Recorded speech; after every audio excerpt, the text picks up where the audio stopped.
Every morning, she came to the same grave, barefoot, holding wildflowers from the roadside. For 10 long months, no one ever joined her.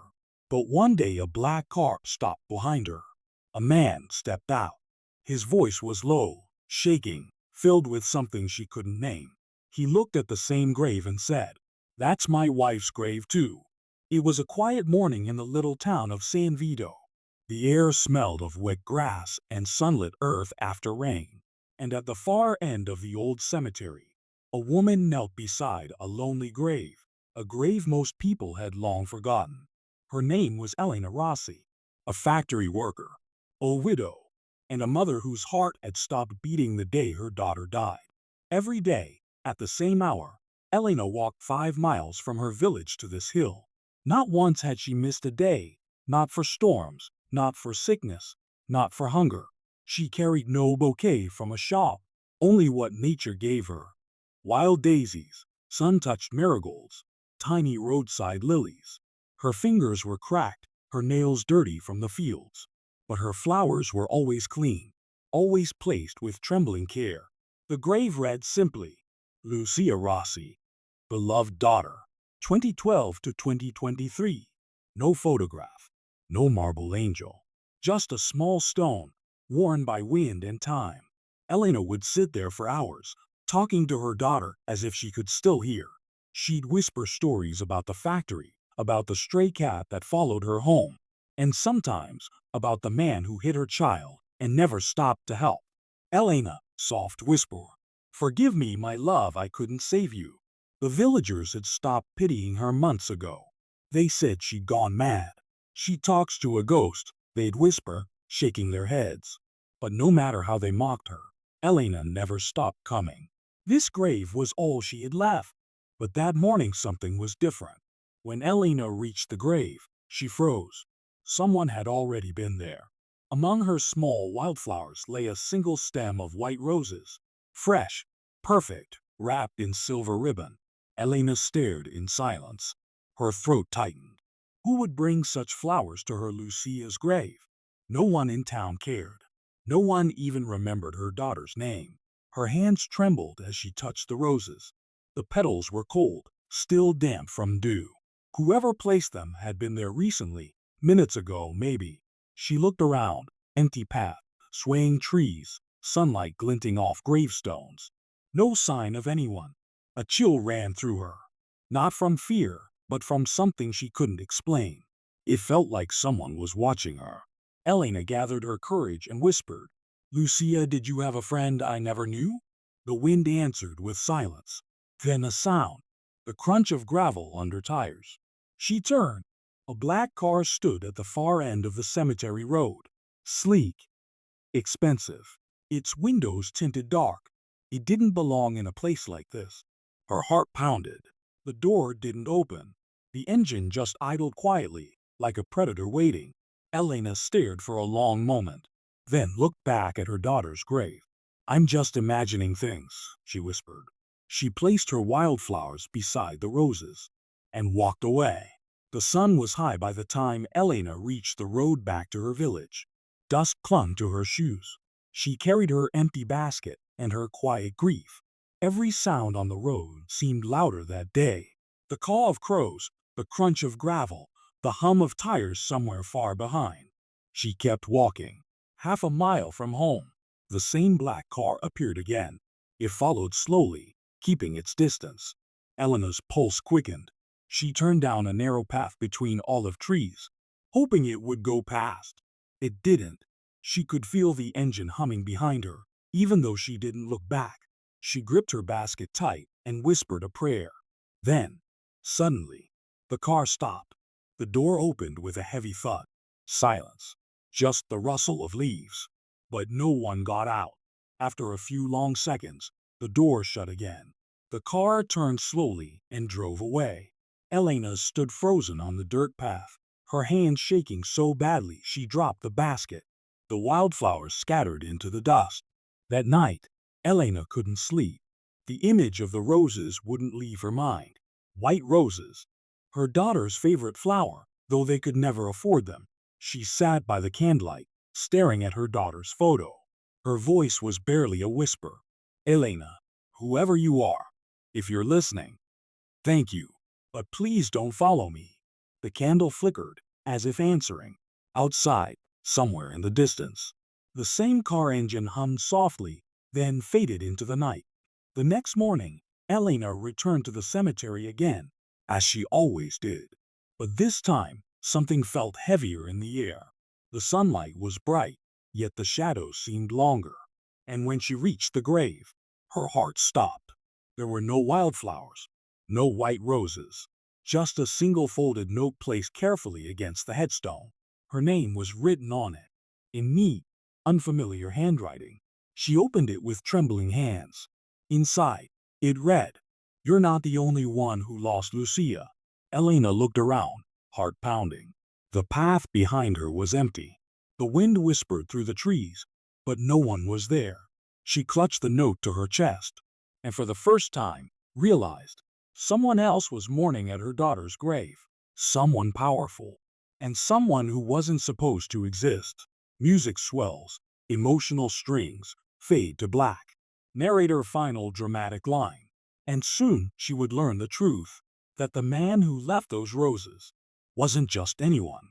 He was the one people feared to even name, the mafia boss of Naples.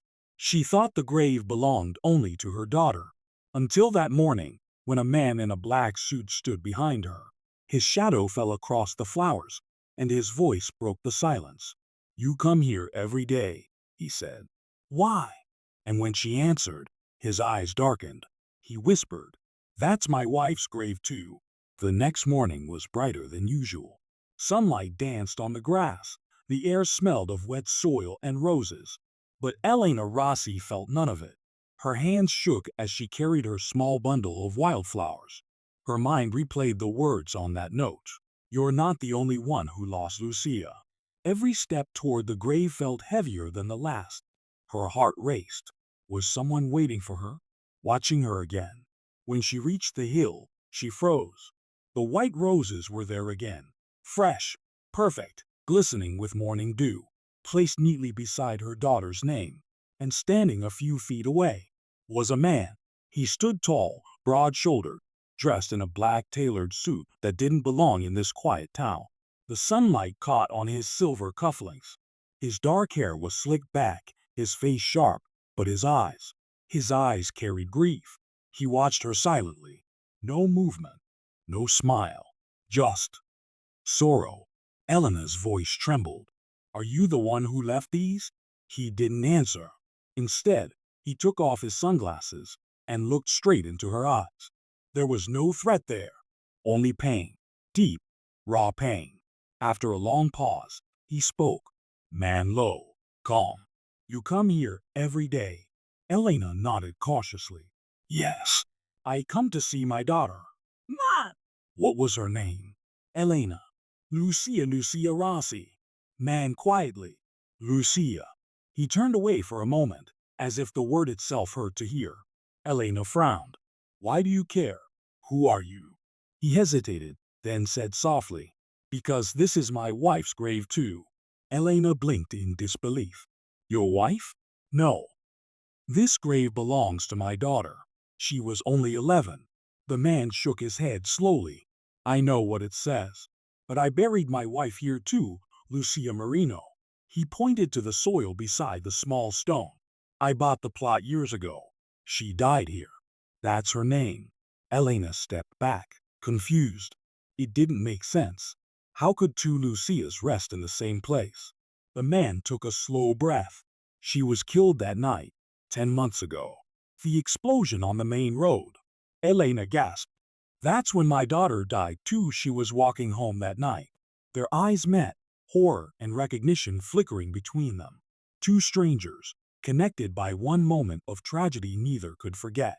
Elena choking up. "They said it was an accident. A truck lost control." The man's voice hardened. "It wasn't an accident." He clenched his fists. "It was a message. Someone tried to kill me that night. They missed, and my wife paid the price." The air grew heavier. Even the birds stopped singing. Elena's knees weakened. She looked at the grave, at the flowers she'd placed so lovingly, and felt sick. She whispered, "So my daughter died because of you?" The man's eyes flickered with guilt. He didn't answer. Elena stepped closer, her voice trembling but filled with rage. "You brought your war here. You and your people killed her." He didn't move, didn't raise his voice. He simply said, "If that's true, then I will make it right." Elena stared at him, bewildered. "Make it right? You can't bring her back." He nodded. "No, but I can give you truth. The real truth." Soft, tense music builds, heartbeat sound. For a long time, they stood in silence, two broken souls, sharing the same grave, the same pain. Then he said, almost gently, "My name is Alessandro Marino." Music stops. Silence. Elena froze. She knew that name. Everyone did. Whispers in the market, the factory, the streets. The name mothers told their children not to speak out loud. Alessandro Marino, the most feared man in Naples. A mafia boss. Elena took a step back, her voice shaking. "You're one of them?" He sighed, as if he heard that tone 1,000 times.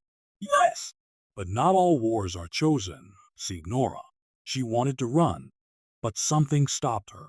Maybe it was the sorrow in his voice, or the way he looked at the grave, like a man begging for forgiveness. He crouched beside the gravestone, brushing the petals gently. "My wife loved white roses," he whispered. "She used to say they meant hope. Even in dirt, they bloom pure." He looked up at Elena. "I didn't know your daughter's grave was here. But maybe it's not a coincidence. Maybe it's fate. Maybe we were meant to meet." Elena swallowed hard. "Fate? My daughter's dead because of your world. There's no fate in that."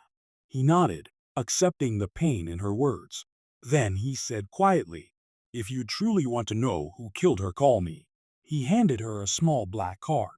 No name, no number, just a single symbol. A silver lion. Then he turned, walking toward his car. The sound of his footsteps echoed through the empty cemetery. Elena stood frozen, clutching the card. Her eyes burned with anger, confusion, fear, and something else, curiosity. As he opened the car door, he paused, turned slightly, and said without looking at her, "Alessandro, our losses are connected, Signora, whether you know it or not." The car door shut. The engine roared to life.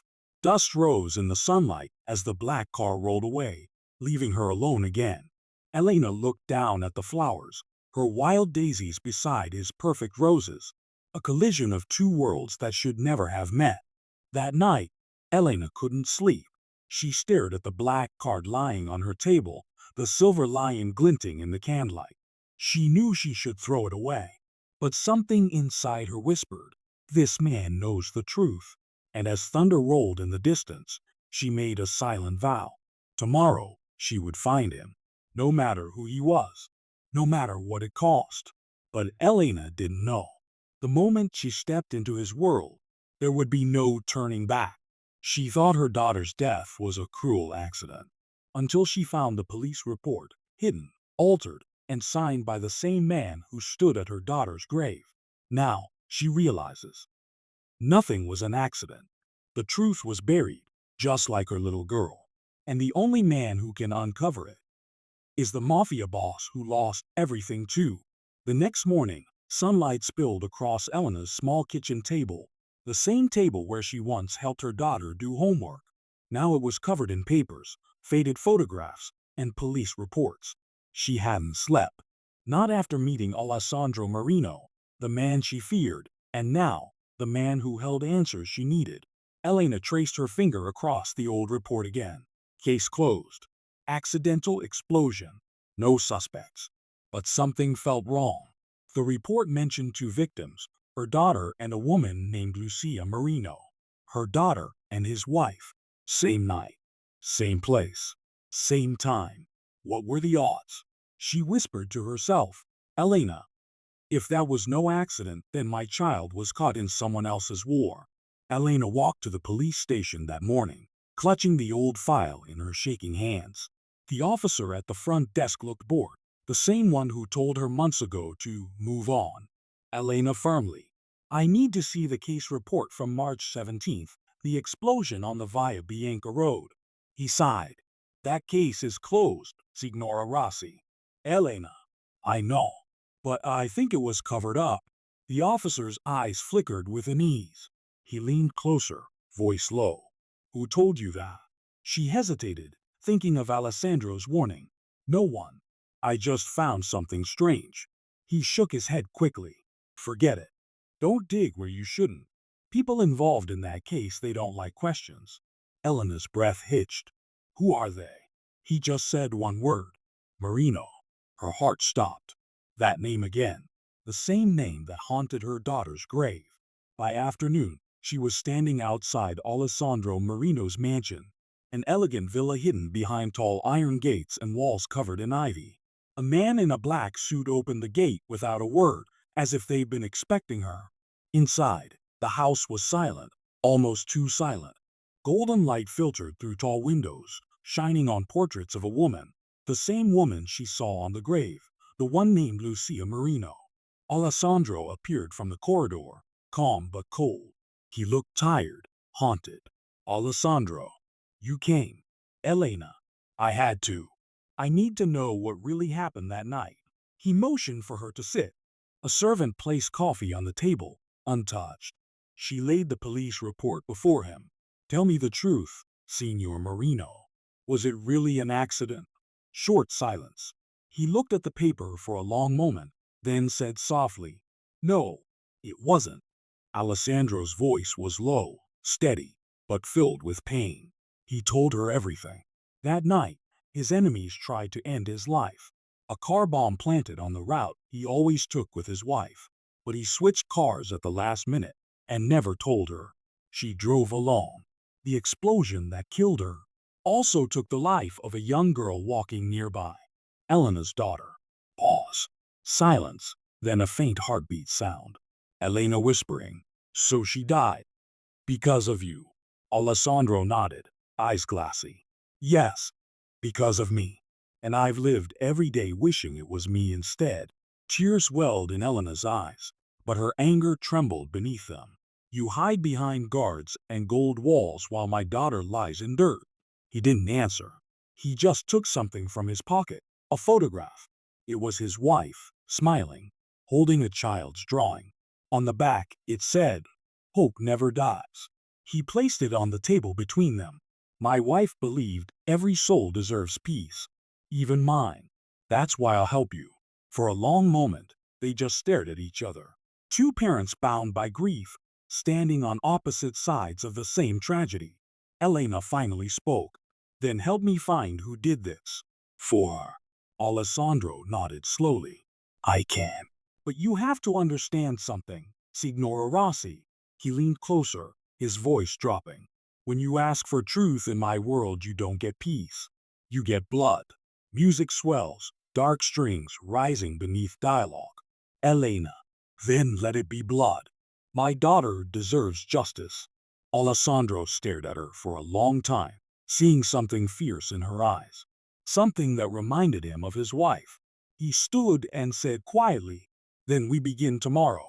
But if you step into this, you can never go back. That night, back in her small home, Elena sat by her window, staring at the black sky. The silver card with the lion's symbol glinted in her hand. Outside, thunder rumbled softly over the hills. She felt afraid, but also alive for the first time in months. For the first time, she wasn't just mourning. She was fighting. She whispered to her daughter's photo, Elena, Mama's going to find them. I promise. Then, a sudden thud shattered the silence. The window cracked.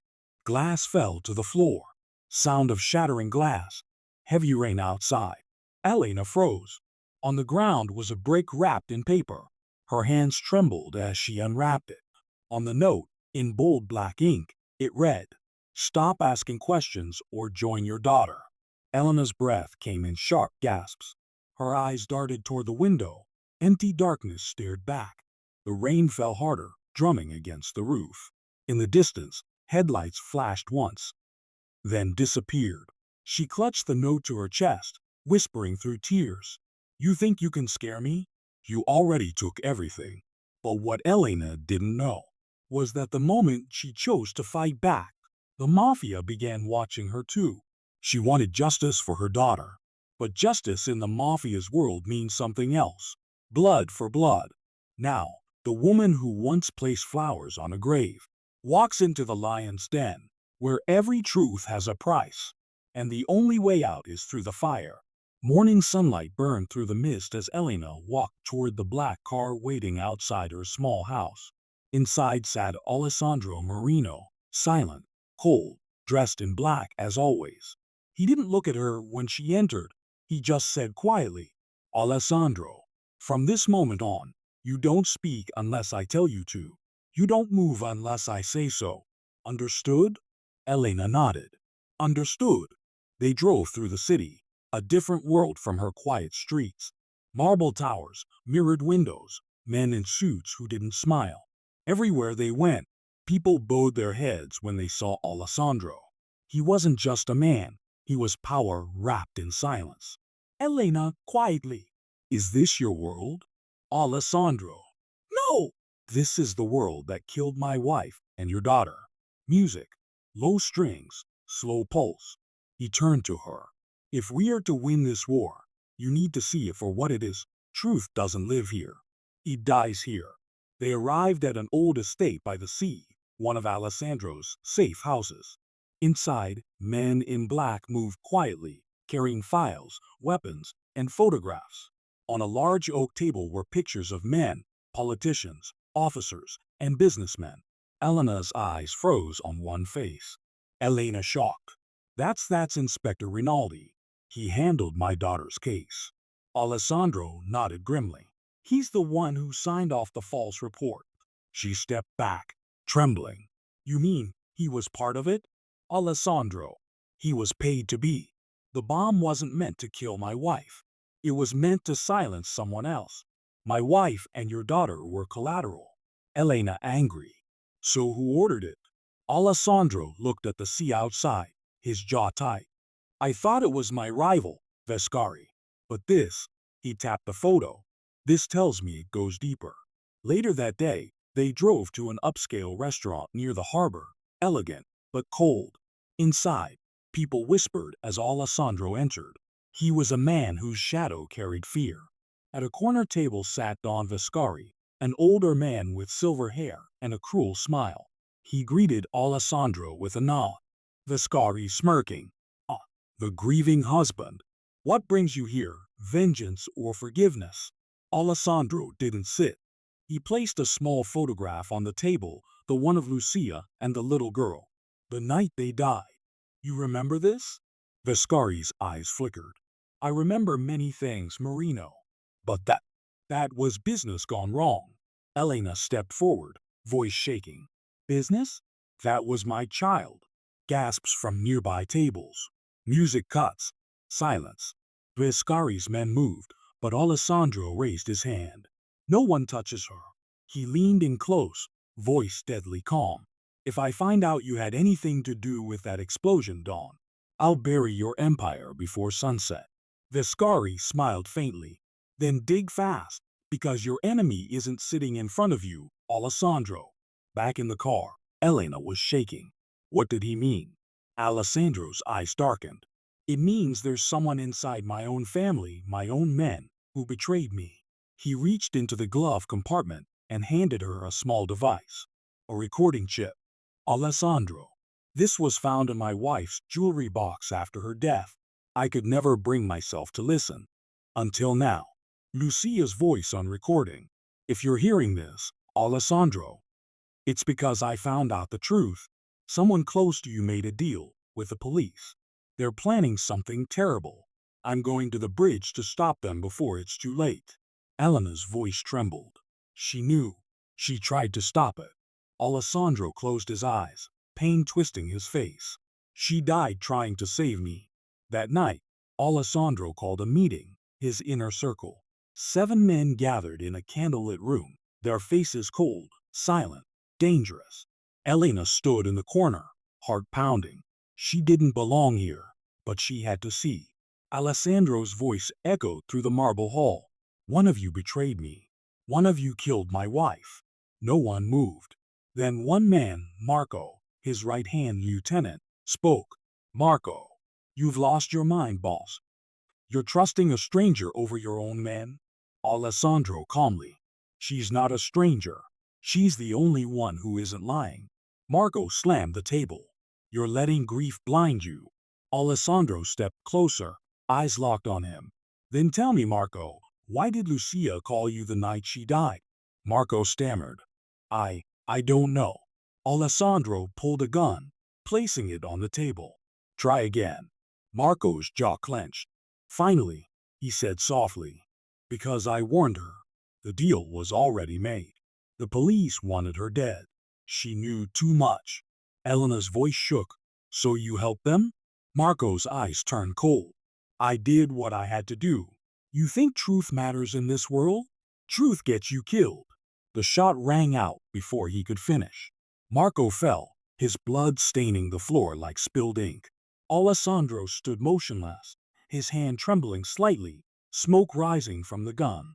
He whispered, "Truth matters to me." Elena watched him, a man breaking apart in front of her eyes. He wasn't a monster anymore. He was a husband, a father, a broken man chasing ghosts. But even as Marco's body lay still, Elena's instinct screamed. Something wasn't right. She saw it, the phone half hidden under Marco's hand, screen still glowing. A message sent just seconds before he died. It read, "He knows. Finish it." Outside, engines roared. Headlights flared across the windows. Dozens of cars, closing in fast. Alessandro grabbed Elena's hand. "Get down." Bullets shattered the glass. Screams. Chaos. Men shouting, returning fire. Elena crawled behind the table, her heart pounding. She turned to Alessandro, blood running down his arm. He looked at her and said through clenched teeth, "They found us." The war for truth had begun, and by morning, only one of them would still be alive. When the sun rose that morning, it didn't rise on peace. It rose on ashes, blood, and the truth buried beneath two graves, and a promise broken by the man who swore to protect them both. This is how it ends. The gunfire had stopped. Smoke curled above the shattered estate, the scent of burning wood and iron in the air. Elena lay behind the overturned table, ears ringing, hands trembling. Around her, silence, broken only by the crackle of dying flames. She called out, voice weak, "Alessandro." No answer. She crawled forward, her palms scraping broken glass, and then she saw him. Alessandro lay slumped against the wall, a gun in his hand, blood soaking through his sleeve. She rushed to him. "Don't move. Please, just stay with me." He managed a faint smile. "I told you this world only gives peace to the dead." Tears streamed down her face. "You can't die, not after everything." He shook his head weakly. "Listen to me. They're still out there. The men who killed them, who killed Lucia. They'll come again." Elena clenched her fists. "Then we end it. Together." He looked at her, not as a boss, but as a father would look at a daughter. "There's a car behind the villa. Drive to the cemetery. You'll find the truth there. Alessandro, whatever you find, don't let hate decide what happens next." Hours later, the graveyard looked peaceful again. Birds sang. The air was clear. No one would know that blood had been spilled in the name of truth. Elena walked slowly along the familiar path, the same one she'd taken every day for years. But this time her hands weren't carrying flowers. They carried the truth. She stopped at the twin graves, side by side. One with the name Lucia Marino, the other, Sofia Rossi, her daughter. Her lips trembled. Why were you both taken from us?" She looked at the lockbox near Lucia's grave, hidden beneath a stone plaque. Using Alessandro's key, she opened it. Inside were letters. Dozens of them, yellowed with time, each signed with the same name. Lucia. Elena unfolded the first one. Lucia's voice gentle, remorseful. "Dear Elena, if you're reading this, then the secret I've carried is no longer safe. I know who your daughter's father was, and it's my fault she's gone." Elena's hand shook. She read faster.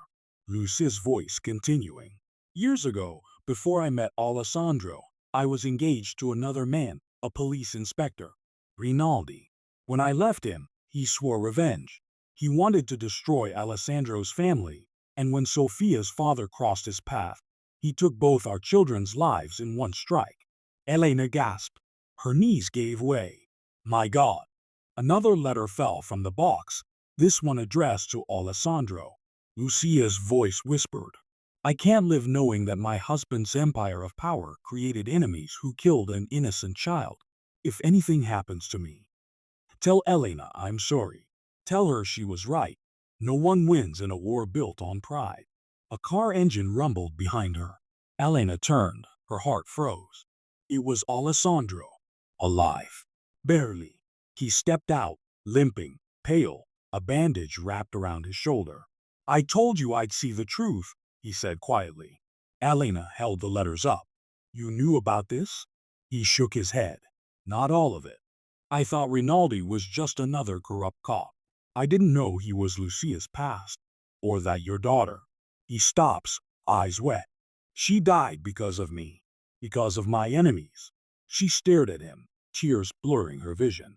All this time you thought we were strangers, but we were bound by the same laws. He nodded slowly. Two graves. One sin. Music. Slow, mournful violin. Elena stepped closer, voice trembling. So what now? You kill Rinaldi? End it with blood. Alessandro looked down at the flowers on the graves. I've killed enough. Today, I let the dead rest. Moments later, the crunch of tires echoed. A police car pulled up, and from it stepped Inspector Rinaldi, the man whose lies began it all. He looked older, nervous. His voice cracked. Alessandro, Elena. I came to confess. It wasn't supposed to happen that way. Elena stared at him.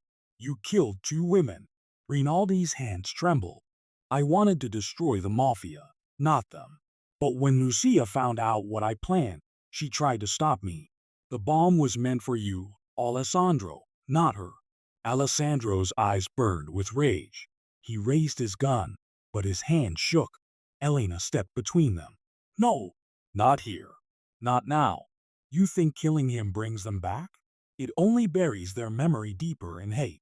Alessandro stared at her, then at the graves. Slowly, painfully, he lowered the gun. He turned to Rinaldi. You will live with their names carved into your conscience. Then he dropped the weapon into the dirt and walked away. Weeks later, the cemetery bloomed again. The graves were cleaner. Fresh roses lay side by side, red and white. Elena came every morning, as she always had. But now, she wasn't alone. A black car would park a few steps away. Alessandro would stand silently beside her. No words, no anger, just quiet peace. They would lay flowers together. One for Lucia, one for Sophia. Soft piano, sunlight shimmering over marble headstones. Elena whispered, They're finally at peace. Alessandro nodded. So are we. In the end, it wasn't vengeance that healed them. It was forgiveness. Two souls torn by loss, brought together by love stronger than hate. Sometimes, the deepest wounds are the ones that bloom into peace. And sometimes flowers can say what words never could. If this story moved you, if you believe forgiveness can be stronger than blood, leave it in the comments below. And subscribe for more stories that touch the heart and haunt the soul.